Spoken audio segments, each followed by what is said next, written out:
संदीप ने अपनी माँ के कहने पर गांव में शादी कर ली थी। लड़की का नाम था सुनीता।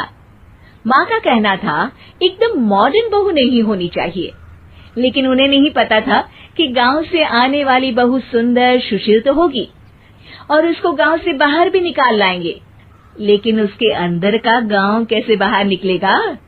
शादी के कुछ दिन बाद, माँ टिफिन तो देना जरा। बेटा अब तो स्कूल नहीं ऑफिस जाता है, माँ से नहीं अपनी बीवी से टिफिन मांगा कर।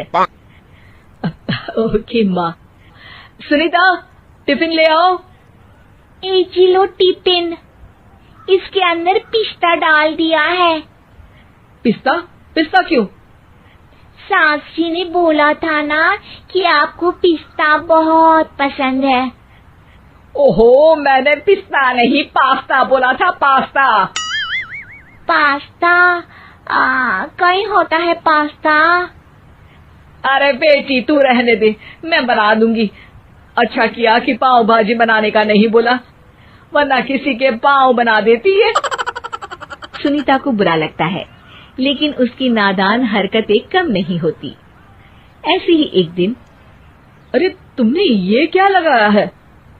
अरे आप वो फूस फूस करके लगाते हैं ना, वही। डियो? का दियो? किसको दियो? अरे वही ना जिससे खुशबू आती है। हाँ सही पकड़े हैं। अच्छा लेकर तो आना। कौन सा डियो लगाया तुमने? अभी लेकर आते हैं जी। संदीप की बात मानकर सुनीता अंदर से खुशबू वाला फुसफुस लेकर आती है। OMG! OMG मतलब ओ माय गणेश ना। अरे OMG छोड़ो, और ये खुशबू वाला फुसफुस की बात कर रही थी तुम? हाँ इसी की, फिर से सही पकड़े हैं। अरे देवी, लेकिन आप सही नहीं पकड़े हैं, ये डियो नहीं है। डियो नहीं है तो क्या लियो है? अरे ये रूम फ्रेशनर है, जिसको कमरे में छिड़कते हैं, खुद पर नहीं। कोई बात नहीं, माँ कहती थी आत्मा किराएदार है, शरीर एक किराए का कर्म। हम शरीर पे ये डाल लिए तो क्या फर्क पड़ जाएगा। अरे बहू, ओ बहू, मेरे लिए फल तो ले आ, फिर मैं बाजार जाऊंगी। सुनीता अपनी सास के लिए फल लेकर आती है। अरे बेटा, पपीता, तरबूज और सेब फल ऐसे कैसे खा लूं? काट कर तो ले आ। माँ जी, मेरे गांव में तो खेत से उठा के सीधा खा लेते हैं। अरे ये तेरा गांव नहीं है ना। अरे संदीप, तू ही कुछ समझा देना इसको बेटा। मैं कैसे समझाऊं माँ, ये तो माइक्रोवेव को भी भट्टी बोलती है। कल मैंने बोला हाय कैसी हो, तो बोलती है किसी को हाय नहीं लगानी चाहिए। अरे सुनीता, तेरा क्या होगा? अभी तो कैसे बताऊं माँ जी, अभी हम कुछ करेंगे फिर पता चलेगा क्या होगा, लड़का या लड़की। हे भगवान, कहाँ से आ गई है? रामपुर से जी, आप ही तो लेकर आए थे मुझे। अरे मुझे माफ कर दो। पहले कोई गलती तो करिए जी, आपकी तो सारी गलती माफ कर देंगे हम। हाँ अरे बहू, मेरी बात सुन। फल यानी कि फ्रूट जब भी लाए ना तो काट कर लाना, ठीक है? जी ठीक है माँ जी, फल यानी फ्रूट यानी काट के लाऊंगी। सुनीता रोज ही कोई ऐसी हरकत कर देती जिसकी वजह से उसे घर में 2 बातें सुननी पड़ती। एक दिन, माँ मेरे बॉस घर पर आने वाले हैं शाम को, उनका बर्थडे है, फैमिली साथ नहीं रहती उनके, तो यही पार्टी कर लेंगे। उनको अच्छा लगा तो शायद मेरा प्रमोशन भी हो जाएगा।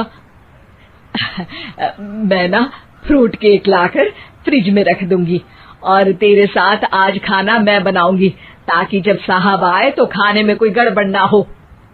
शाम को जब सारी तैयारियां हो जाती है, संदीप के साथ बड़े साहब भी घर आते हैं।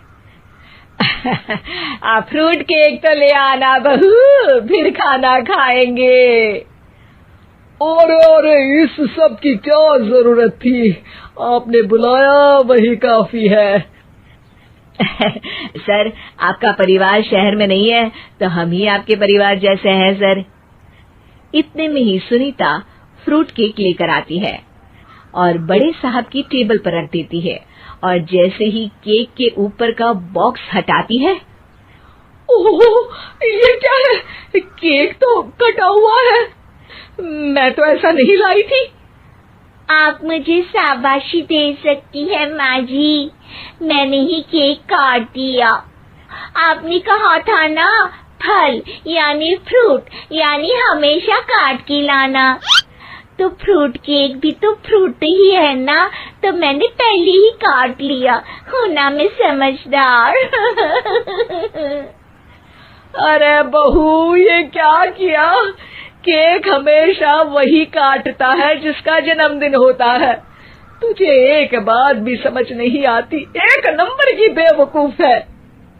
पूरा माहौल बिगड़ चुका था। संदीप को लगने लगा था कि साहब उसे प्रमोशन तो दूर की बात है, कहीं डिमोशन ना दे दे, लेकिन साहब बीच में ही बोल पड़ते हैं। अरे कोई बात नहीं, ये इनकी बेवकूफी नहीं है, इनका भोलापन है। बेटा आप कहाँ से हो? रामपुर गांव से। अरे वाह, गांव से? फिर तो आपके गांव में ताजे फल और सब्जियां मिलते होंगे। हाँ, सही पकड़े हैं। हम तो काटते भी नहीं, सीधा खा लेते हैं। मैं ना एक बार तुम्हारे गांव घूमने जरूर चलूंगा।